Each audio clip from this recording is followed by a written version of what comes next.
Join Cell Academy, Goa's best coaching for IIT, JEE and medical exam preparations for class 7 to 12. Register today for Cell Talent Search exam for class 6 to 12. Admissions are now open for repeaters medical batch for NEET 2022. That today, early morning hours, a police team led by PSI Priyanka and staff apprehended an accused person. His name is Ugwooke. He is resident of Nigeria. He is originally from Nigeria.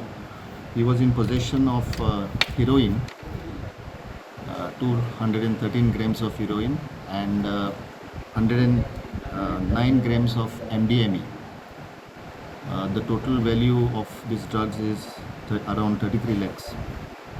He has been arrested and he is being taken for remand. Further investigation is carrying on to ascertain the source from where he has procured these drugs and whether he is involved in any other drug dealings in Goa.